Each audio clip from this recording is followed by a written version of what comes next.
Hello friend, welcome to video editing guru. मेरा नाम है रमाशंकर। मैं पिछले 22 साल से वीडियो एडिटिंग ग्राफिक डिजाइनिंग क्षेत्र में काम कर रहा हूं।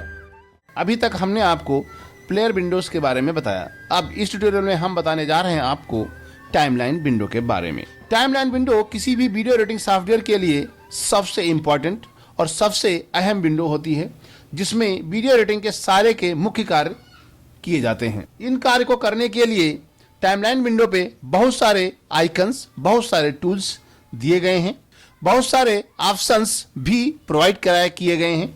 चाहे वो टाइमलाइन विंडो ऊपर दिए गए आइकन हो या लेफ्ट साइड में दिए गए आइकन हो, ट्रैक्स पर बनाए गए आइकन्स में कई विशेष उपयोगी टूल्स दिए गए हैं। हम आपको इस ट्यूटोरियल में इसी बारे में डिस्कस करेंगे। टाइमलाइन विंडो पे जब हम क्लिक करते हैं तो एक रेक्टेंगल एरिया आपको यहाँ पर शो होता है। ये आप देखें यहाँ पर शो हो रहा है। ये ब्लू कलर से सेलेक्टेड है, इसका मतलब ये विंडो आपने सेलेक्ट किया है। अब यहाँ पर आप देखेंगे, सबसे हम लेफ्ट साइड से शुरू करते हैं।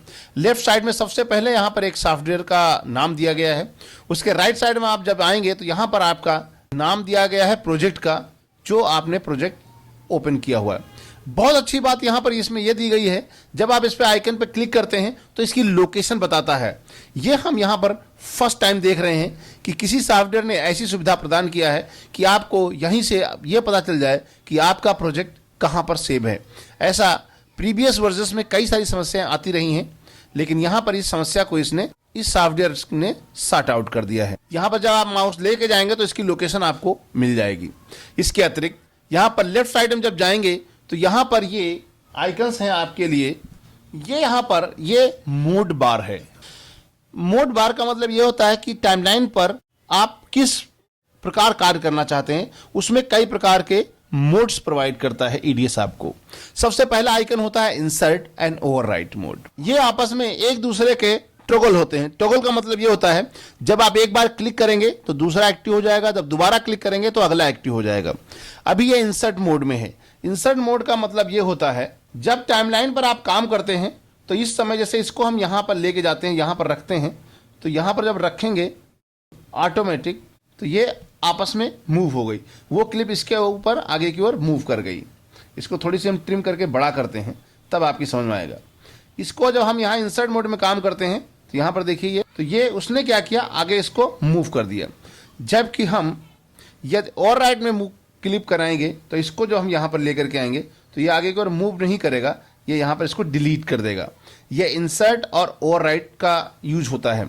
यदि आप टाइमलाइन पर किसी क्लिप को आप इंसर्ट करना चाहते हैं तो इंसर्ट मोड में काम करेंगे। यदि आप ओवरराइट मोड में काम करना चाहते हैं तो ओवरराइट मोड में काम करने के लिए आप इस आइकन का प्रयोग करें। इसका बहुत ही उपयोग होता है टाइमलाइन पर जब आप प्रैक्टिकली काम करते हैं। रिपल मोड, रिपल मोड में क्या होता है, इसमें हम इन आउट पॉइंट लगा इसलिए डिस्टर्ब हो रहा है, इसको हम हटा देते हैं। यहाँ पे delete in and out point, यहाँ पर हमने गलत ऑप्शन चुनाव लिया, कंट्रोल जेड करेंगे अंडू के लिए। Clear in and out point का ऑप्शन लेंगे तो ये इन और आउट पॉइंट हट जाएगा। यहाँ पर हम कई सारे अन्य ऑप्शंस को यहाँ पर मार्क कर लेते हैं, इन और आउट टाइमलाइन पे लेके आते हैं, तब आपको शायद ज़्यादा समझ में आएगा। इसको यहाँ पर हम ला के रखते हैं। कई प्रकार के शॉट्स यहाँ पर हम ले आते हैं। यहाँ पर जब हम माउस के द्वारा भी इसको प्रयोग करते हैं, कंट्रोल जेड, इस क्लिप को यदि हमको यहाँ पर इस बीच में लेके आना है और यदि हम यहाँ पर ओवरराइट मोड सेलेक्ट किया हुआ है तो माउस के द्वारा जब यहाँ पर लाते हैं तो ये ओवरलैप हो जाएगा। यदि यहाँ पर हमने इंसर्ट मोड का प्रयोग किया हुआ है और उस समय माउस के द्वारा यहाँ लाएंगे तो ये डिलीट ना हो करके यहीं पर ये इंसर्ट हो जाएगा।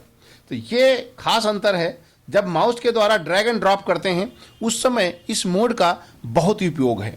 यदि आप विदाउट माउस काम करते हैं शॉर्टकट कमांड के द्वारा तो प्लेयर विंडो से टाइमलाइन पर लाने के लिए तो यहाँ पर आपको इंसर्ट ओवरराइट के ऑप्शन दिए ही गए हैं। यदि आप टाइमलाइन विंडो पे काम कर रहे हैं और माउस के द्वारा ड्रैग एंड ड्रॉप करते हैं या माउस द्वारा किसी भी क्लिप को कहीं पर रिप्लेस करते हैं या मूव करते हैं, उस समय आपके लिए ये बहुत उपयोगी होता है। और जब हम कट एंड कॉपी करते हैं उस समय भी आपका ये रिपल मोड बहुत काम करता है। ये इंसर्ट एंड ओवरराइट मोड, इस बारे में हम बाद में और डिस्कस करेंगे कि ये किस प्रकार कार्य करता है। यहाँ पर आपको आइकन है रिपल मोड। रिपल मोड का मतलब ये होता है, जब टाइमलाइन पर हम कोई चीज़, तो क्या सामान्य तौर पर हम जब डिलीट करते हैं तो यहाँ पर एक गैप रह जाता है। यदि आप चाहते हैं ये गैप ना रहे तो रिपल मोड को ऑन करें और उसके बाद डिलीट करेंगे रिपल मोड का उस समय प्रयोग करते हैं जब हम टाइमलाइन पे ऑडियो सिंक और अनसिंक के बारे में काम करना होता तो उस समय यूटिलाइज किया जाता है। रिपल मोड में जब हम टाइमलाइन पे एडिट करते हैं तो किसी ऑडियो और वीडियो में अलग से क्लिप को डिलीट करते हैं तो ऑडियो वीडियो सिंक में रहे, इसके लिए हम ये डिलीट होने के साथ मूव करें तो इसका हम प्रयोग करते हैं। Set group link mode shift L, यदि आप किसी क्लिप में ग्रुप के साथ काम करना चाहते हैं तो आप यहाँ पर ग्रुप मोड का भी यूटिलाइज कर सकते हैं। यहाँ पर आगे ऑप्शन स्नैप इवेंट, जब आप किसी क्लिप के आसपास मूव करते हैं तो यहाँ पर आपस में ये जब हम क्लिक करते हैं तो ये देखिए आइकन आ रहा है, ये बता देता है कि आप एक दूसरे में अटैच हो गए हैं, तो ये स्नैपिंग मोड है। यदि आप इसको हटा देंगे तो ये काम नहीं कर, देखो अब यहाँ पर कुछ नहीं पता चल पा रहा है, तो ये बहुत उपयोगी है, इसको ऑन करके रखना चाहिए। और ये जो ग्रुप वाले में सबसे उपयोगी ये होता है, जब आप कहीं क्लिप को सेलेक्ट करते हैं तो ऑडियो वीडियो दोनों एक साथ सेलेक्ट होते हैं, और जब आप ये चाहते हैं कि ये ऑडियो वीडियो अलग अलग काम करना तो इस ग्रुप को हटा दें तो यहाँ पर ऑडियो अलग और वीडियो अलग सेलेक्ट हो जाएगी। ग्रुप वाला काम करता है। ये आपका स्नैपिंग है, आपस में एक दूसरे क्लिप जब लाते हैं तो आपके किनारे आपस में टच करते हैं तो यहाँ पर एक आइकन आता है तो बता देता है कि आप आपस में टच कर गए हैं, या मैग्नेटिक इफेक्ट देता है, यदि आप इसके पास में जाते हैं तो ऑटोमेटिक एक दूसरे से ये अटैच हो जाते हैं। यहाँ पर ब्लैक रहने की संभावना कम होती है या क्लिप ओवरलैप होने की संभावनाएं कम हो जाती हैं, इसलिए इन टूल्स का प्रयोग किया जाता है। इसके अलावा आपके इस विंडो में ऊपर के साइड में जब देखेंगे तो यहाँ पर कई सारे ऑपरेशंस टूल्स दिए गए हैं। ऑपरेशन टूल्स में नया प्रोजेक्ट बनाने के लिए, पुराना प्रोजेक्ट ओपन करने के लिए, या सीक्वेंस को इंपोर्ट करने के लिए, या प्रोजेक्ट को इंपोर्ट करने के लिए, या आप इसी प्रोजेक्ट को दोबारा इंपोर्ट करना हो तो उसके लिए, या ओपन करना हो तो इसके लिए प्रयोग करते हैं रिसेंट के लिए। ये आपको सेव ऑप्शंस प्रोवाइड करता है कि आप अपना प्रोजेक्ट किस किस फॉर्मेट में कैसे सेव कर सकते हैं, उससे रिलेटेड ऑप्शंस यहाँ पर दिए गए हैं।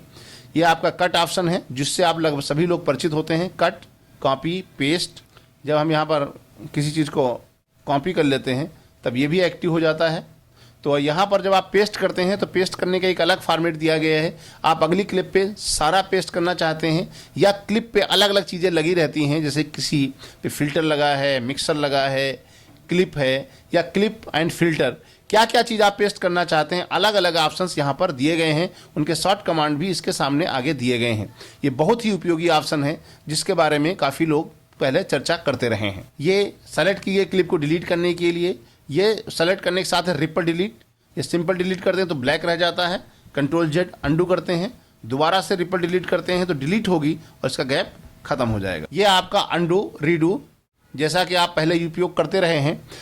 यदि आपसे कोई गलती हो गई या आपने प्रीवियस वर्क पे वापस जाना चाहते हैं तो अंडू करते हैं, वापस प्रीवियस वाला चाहिए तो रीडू करते हैं। यहाँ पर अगला ऑप्शन आपको मिलता है ऐड कट पॉइंट, जिसका शॉर्टकट कमांड सी है। यहाँ पर है कट पॉइंट जिसका शॉर्टकट कमांड सी है। इसका प्रयोग करके आप किसी टाइमलाइन पर एडिट पॉइंट पे यहाँ पर कट का प्रयोग कर सकते हैं। जैसे सी प्रेस करेंगे यहाँ पर कट हो जाएगा सेलेक्टेड ट्रैक। और डिफॉल्ट ट्रांजिशन, यदि आपको कहीं पर किसी क्लिप के बीच में ट्रांजिशन की ज़रूरत है तो एक डिफ़ॉल्ट ट्रांजिशन आप रख सकते हैं, या इसके बारे में हम आपको बाद में बताएंगे डिफ़ॉल्ट ट्रांजिशन चेंज कैसे करना है। तो यहाँ पर डिफ़ॉल्ट ट्रांजिशन बाय डिफ़ॉल्ट आपको डिज़ॉल्व मिलता है, तो जहाँ पर आप एडिट पॉइंट पे आप रखे होंगे और इस ऑप्शन का उपयोग करेंगे तो ये वर्क कर जाएगा। यहाँ पर डिफ़ॉल्ट ट्रांजिशन लगाने के कई सारे अन्य ऑप्शंस भी आपको दिए गए हैं, जैसा कि आप क्लिप के इन पॉइंट पे लगाना चाहते हैं, आउट पॉइंट पे लगाना चाहते हैं, या पेस्ट कर्सर। ट्रांजिशन के अंदर कई सारे नए ऑप्शंस दिए गए हैं, ये बहुत उपयोगी हमें प्रतीत हो रहे हैं कि यदि आप पहले ऐसा नहीं था कि ये कर्सर के इन पॉइंट पे आपको लगाना है, कर्सर के क्रिएट कर्सर पे लगाना है, कर्सर जिस क्लिप पे उसके इन पॉइंट पे लगाना है, या कर्सर जिस पे है उसके आउट पॉइंट पे लगाना है। यदि आपके टाइमलाइन पर कोई ऑलरेडी ट्रांजिशन लगा है और उसको किसी अन्य लोकेशन पे लगाना है तो यहाँ पर आपके सामने उसके लिए भी ऑप्शंस दिए गए हैं कि उनको किस तरीके से कॉपी करके पेस्ट कर सकते हैं। ये बहुत ही उपयोगी, बहुत ही नए तरीके के ऑप्शंस दिए गए हैं। ये आपका टाइटल ट्रैक है। टाइटल ट्रैक ये आपका टाइटल ऑप्शन है। इसमें आप टाइटल्स क्रिएट करने के लिए इस टूल का आइकन करते हैं।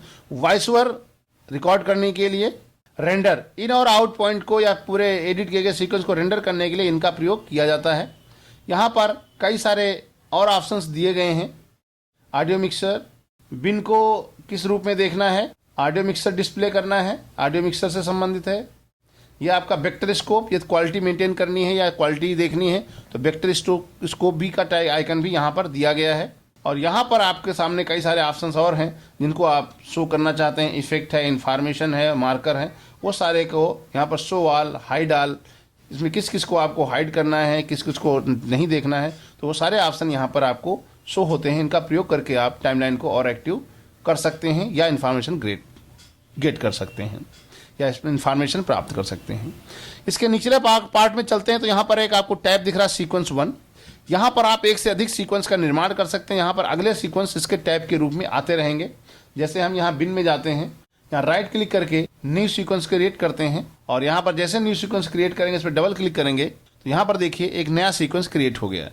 तो यहाँ पर आप नए सीक्वेंस को यहाँ पर रख सकते हैं और यहाँ पर वो सीक्वेंस टैब के रूप में आते रहते हैं। जब हम इसके निचले पार्ट में चलते हैं तो यहाँ पर आपको बहुत सारे ट्रैक्स दिखाई पड़ते हैं और ट्रैक्स में बहुत सारे आइकन्स दिखाई पड़ते हैं।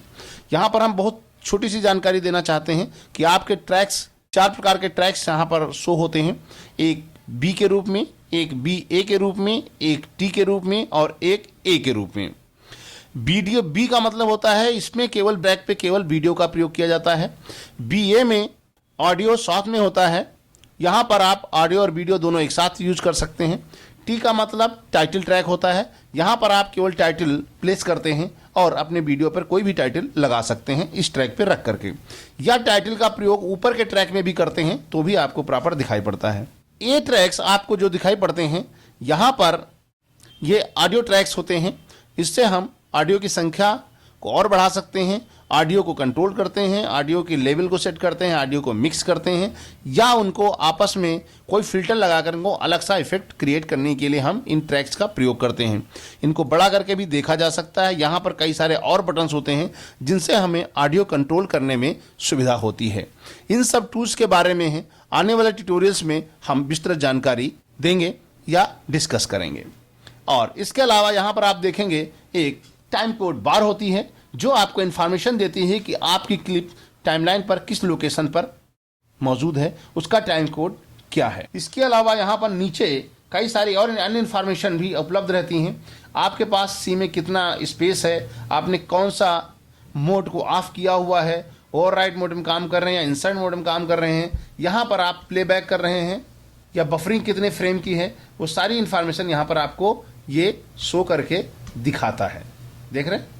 इन बीच में आपके पास यहाँ पर एक और ऑप्शन हमारे ऊपर छूट गया है, टाइम कोड स्केल करने के लिए। यहाँ पर यदि आपको टाइमलाइन को स्केल करना है या छोटा करना है, बड़ा करना है, उसके लिए हम लोग यहाँ पर इस टूल का यूटिलाइज करते हैं। या यहाँ पर हम टाइम स्केल की सेटिंग्स के रिलेटेड भी ऑप्शन आपको यहाँ पर मिलते हैं। इस पर क्लिक करेंगे तो यहाँ पर किस शॉर्टकट के द्वारा कितने फ्रेम की सेटिंग टाइमलाइन की करते हैं वो यहाँ पर आपको शो होता है। सामान्य तौर पर लोग यहाँ पर कंट्रोल 3 और कंट्रोल 0 का यूज करते हैं जिससे कि हम टाइमलाइन पे बेहतर तरीके से काम कर पाते हैं। यहाँ पर जो है इसे हम स्टेटस बार बोलते हैं। यहाँ पर जब ऊपर का होता है एरिया होता है ये वीडियो पार्ट होता है, नीचे आता है तो ऑडियो पार्ट आता है।